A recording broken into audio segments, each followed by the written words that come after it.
If you're a leader or an aspiring leader in the business of lifelong learning, you're in the right place. I'm Celisa Steele. And I'm Jeff Cobb, and this is the Leading Learning Podcast.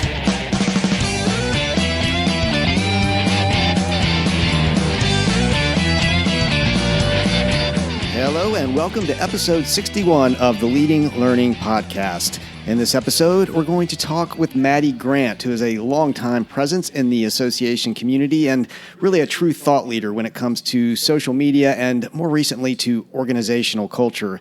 Before we do that, though, we want to be sure to thank Your Membership, which is the sponsor of our Trends and Forecast webinar earlier this month, is also the sponsor for this episode of the Leading Learning Podcast. You can find out more about Your Membership at yourmembership.com. Now, Celisa, we've both known Maddie Grant for a long time. I mean, I think of her as one of the geniuses behind Social Fish, which has been a presence in the association world for so long now, socialfish.org. She was one of the people who really started thinking about social media and how that impacted associations very early on. But then I know more recently, she, along with Jamie Notter, has directed her work towards the millennials and towards organizational culture. And if I'm correct, that's kind of the focus of the conversation you had with her. Yeah, definitely. We talked mostly about organizational culture because I think it rolls up a lot of what her past work and experience has been in. She has been very active in social media from the very get-go, but what she sees is that social media is really an outgrowth of just our need to be very human, and that organizations have gotten very mechanical, and they're these systems, whereas what she and Jamie see and write about is that they really should be more ecosystems. They should be more human, and so that's what they're focusing on at WorkXO. That's what she and I talked about, and of course, since it's the Leading Learning Podcast, we talk about the role of learning in organizational culture as well. Well, I know that the role of learning in organizational culture and then organizational culture as, part of driving those organizations to successfully then be able to reach out, run productive, effective learning businesses, also very important. In any case, I'm really looking forward to hearing the conversation with Maddie, so let's go ahead and roll it.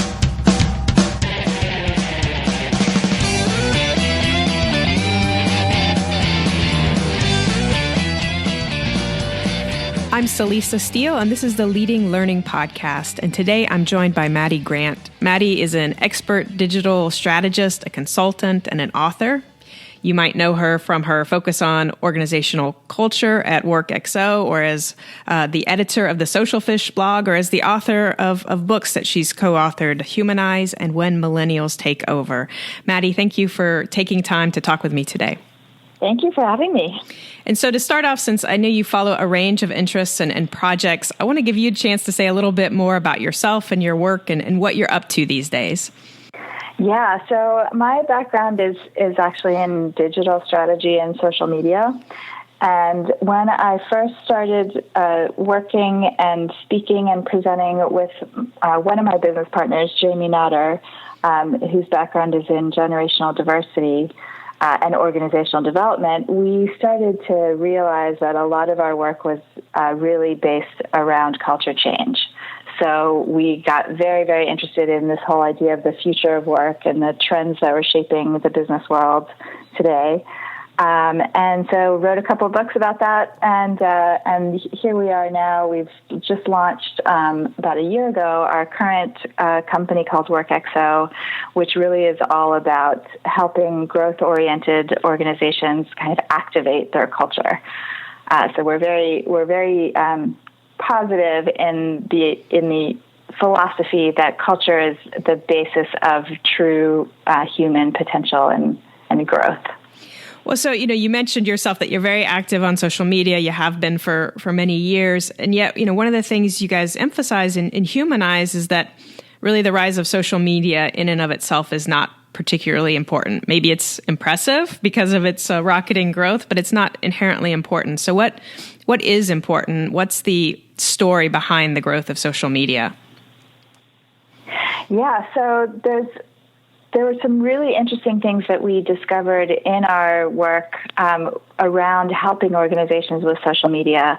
Is that on the one hand, there's big philosophical trends kind of shaping the digital world that we're in now around the democratization of information. So the idea, and of course, as you know, we've worked with a lot of associations and nonprofits. So the idea that the institution in this digital reality, the institution is not necessarily needed anymore. You can get information through the internet without having to go through, being a part of an association to get that trusted information, or part of reading newspapers. There's many industries, of course, that have been disrupted by social media in that way, kind of opening the doors and windows to all of the goodies behind them, and really giving people access to information, and information is power. So the other side of that coin is people being able to build their own networks, their own audiences, their own channels, their own places to have create content and build community without those traditional institutions kind of getting in the way of that. Well, and so, you talked about it a little bit there in terms of kind of social media. In a way, it's kind of its threat to associations, that have these organizations that have historically sort of hung their hat on being the connector, the facilitator of like-minded people coming together. We talk a little bit more about kind of that implication that this, what social media and that kind of revolution has meant and is meaning for associations. Yeah, so what's really interesting is that part of the big lesson of social media is that this is something that's constantly in evolution and constantly changing.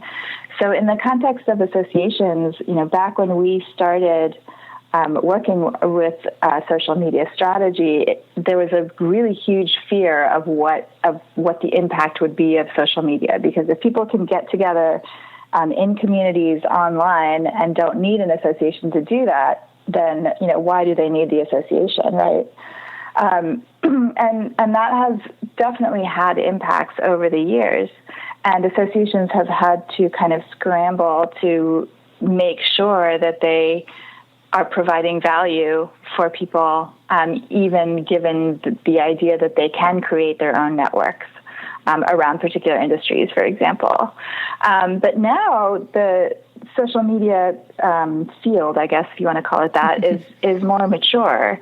And so there's a lot of new information and content and skills and tactics related to marketing and communications and advertising, of course.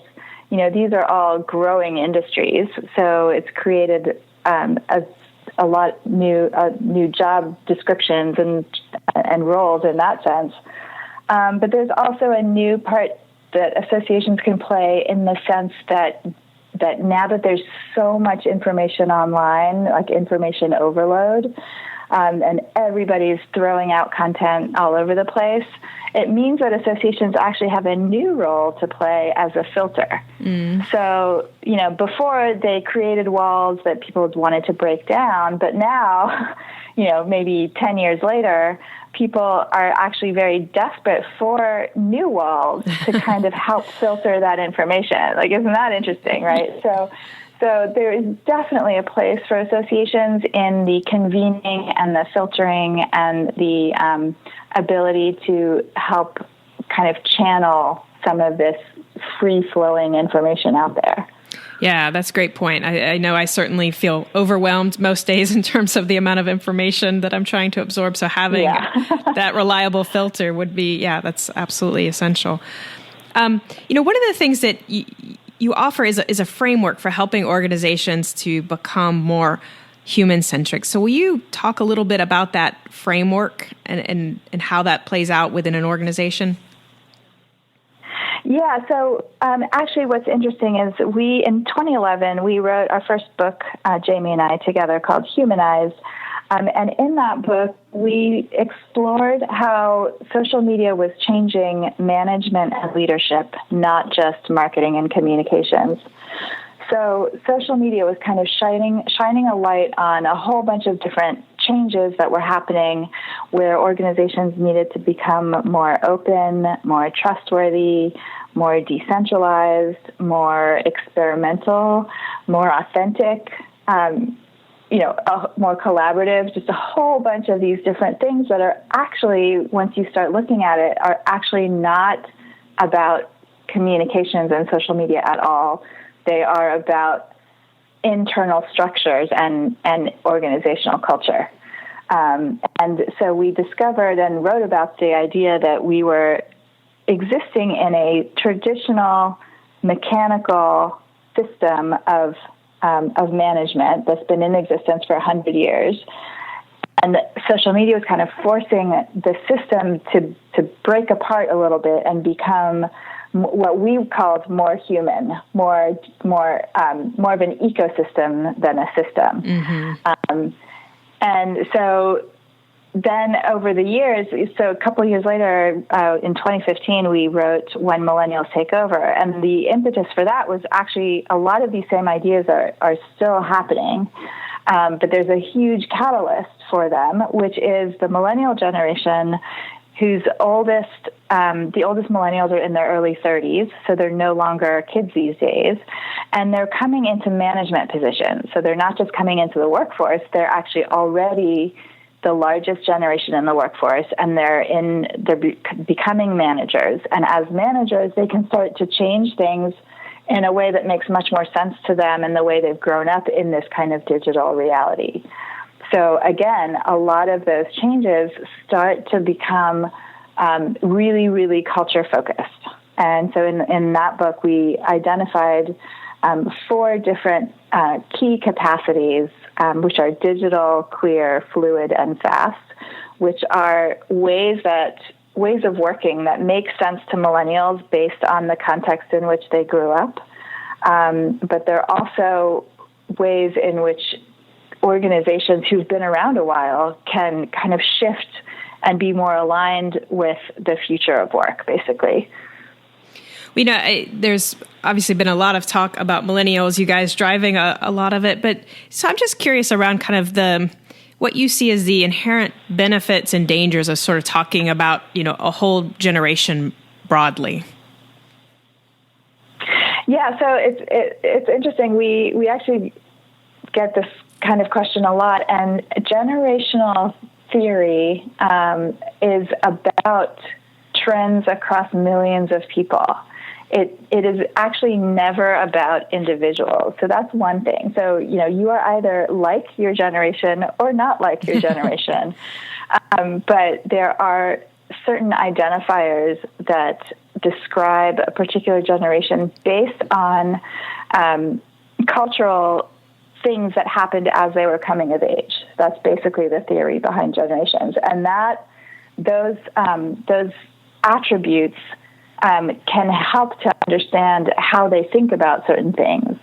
And especially in our context, how they think about the workplace and how they want to interact in the workplace. And of course, and a very obvious example is they've grown up with the social internet. And the youngest millennials don't remember a time before Google, So Jamie likes to tell this funny story about how for us Gen Xers and Boomers, we still think it's kind of awesome that when you type into Google, it knows what you are searching for before you even finish. We still think that's cool, right? But to millennials, it's the way it's always been. It's not cool to them. It's just completely normal. So that's one example of how they come into the workplace and they just expect access to all the information that they need. But they come into traditional systems where there's all kinds of barriers to that information and that access and that context. And they find it really difficult to work in that kind of environment. But it plays out as a way as a discourse of complaining about how they don't get it, they don't respect authority, they're always looking to break the rules, whatever the case might be. And we really believe that really understanding some of this generational context can unlock the value of all working together, because we're going to be 2 or 3 generations working together for a very long time. But I think our styles are so different that we need to help create that understanding of where everybody is coming from. And it goes both ways, of course. Older generations have built our organizations, and there's a lot to protect and respect and value there. We don't want to throw out the baby with the bathwater either, Right. Well, and so maybe this is a good place to ask a question, which maybe arguably I should have asked even earlier. But, as we're talking about kind of having the multiple generations all working together within the same organization, I mean, that then gives rise to sort of a discussion around, okay, well, what is the organizational culture? And so because that is something you talk about a lot, I'd like to ask what that is, because my sense is that it's a term that folks sort of say and talk about, but I'm not always sure they mean the same thing by it. So I would love to hear how you define organizational culture. Absolutely. Yeah, we actually make a very strong point of having a definition that we stick to, because, everybody defines it differently.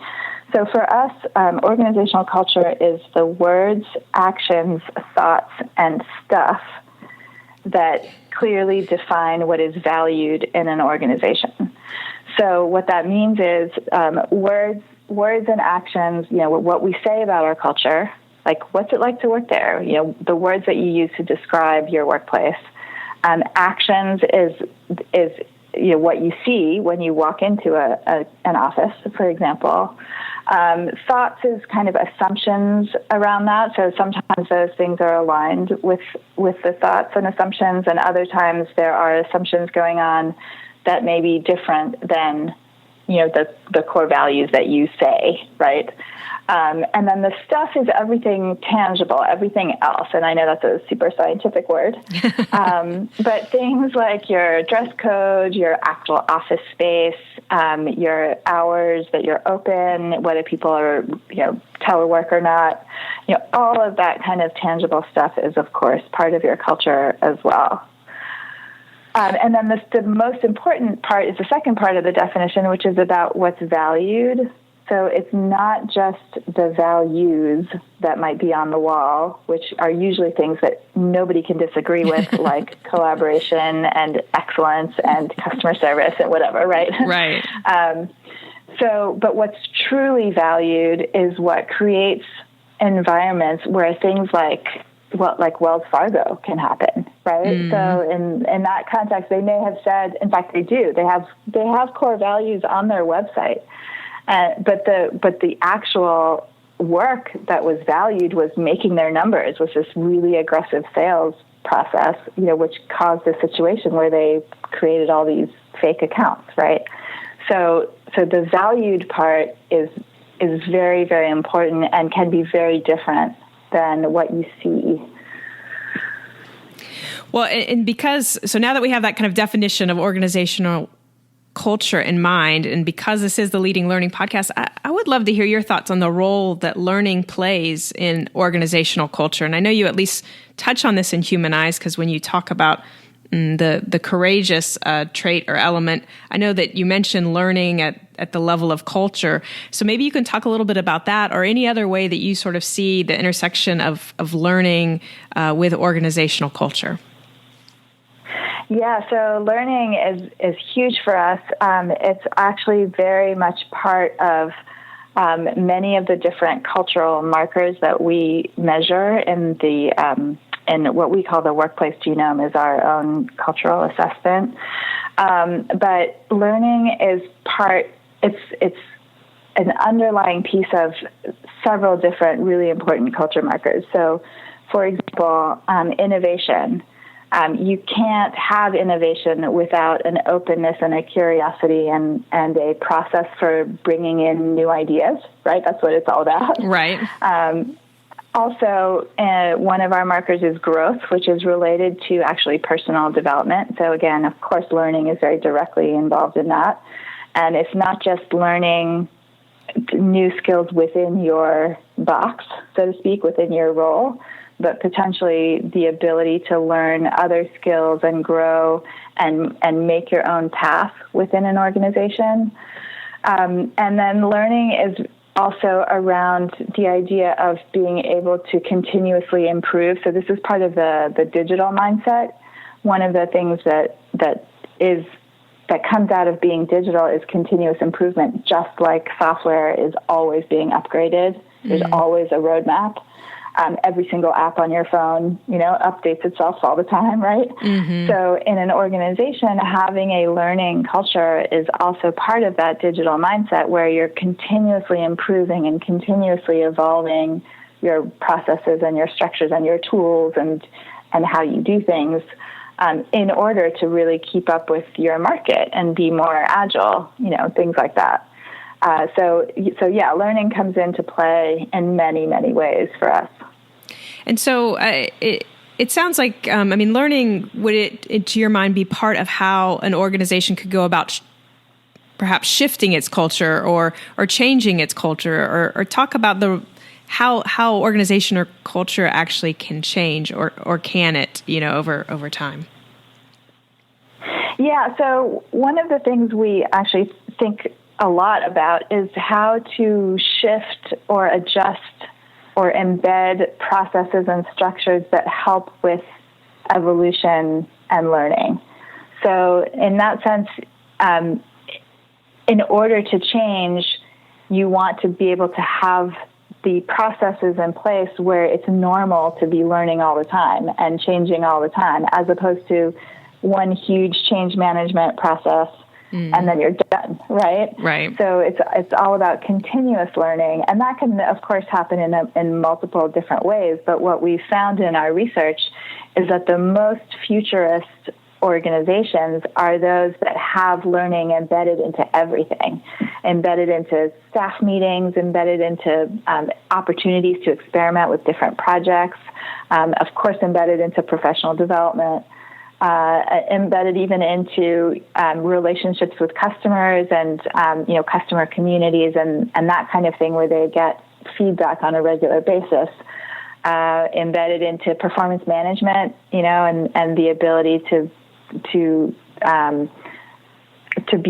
have your own professional path tied to the growth and culture of the organization. So all of those things require certain kinds of tools and processes to be in existence, right? You're not going to talk about culture as part of your performance review unless there are questions about right. how, you know what I mean? Right. Like it's very tangible, actionable stuff that connects the culture, and specifically the culture of learning, into these multiple different structures that combine to create your workplace. Yeah, well, I definitely love the idea of kind of the learning everywhere and really embedding it throughout, and not just in kind of one pocket of what you're doing, but in all those activities. Yeah. So the next to last question that I'd like to ask you, and this is one that we ask everyone on the Leading Learning podcast, is, here we are talking about learning. So I would love to hear about your approach to your own learning. How do you keep learning and growing your knowledge and skills? Yeah, so I am a huge constant learner. I have sort of the opposite problem where I sign up to all kinds of different things. I try and go to lots of conferences. I sign up to online courses. I read absolutely ridiculous amounts of stuff, to the point where I start a lot of things and don't finish them because I just don't have time for all the things I actually signed up with. Or I sign up to things and then don't show up because, I'm too busy or whatever. So that's definitely my issue. But I have a very kind of insatiable need for continuous learning. And of course, as a social media person, ultimately, deep down, this is really natural to people like me who are interested in social media and digital, because the whole field is evolving all the time. So if you're not always on top of it, then you fall behind really, really quickly. And even though I don't do direct social media stuff anymore, obviously I'll focus on culture now. But it's still, that lesson has never left me, that you just always want to keep an eye on all the new things that are happening. Yeah, that idea of you have to be moving ahead to even keep up. That's absolutely true. Yeah. So as a final question, just if listeners want to know more about you and your work, where should they look to connect with you or to find out more? Yeah, so the best place is workexo.com, and that's work XO, like hugs and kisses, .com. I'm, of course, all over social media, on Facebook as Maddie Grant, on Twitter as Maddie Grant as well. Well, great. Well, thank you so much for making time for this conversation today, Maddie. Thank you. This was fun. So that wraps up our interview with Maddie Grant. And as we're exiting, we want to say thanks again to your membership for being the sponsor of this episode of the podcast. And again, you can find out more about your membership at yourmembership.com. To get show notes for this episode, just go to leadinglearning.com/episode 61. And while you're there, you will see various options for subscribing to the podcast.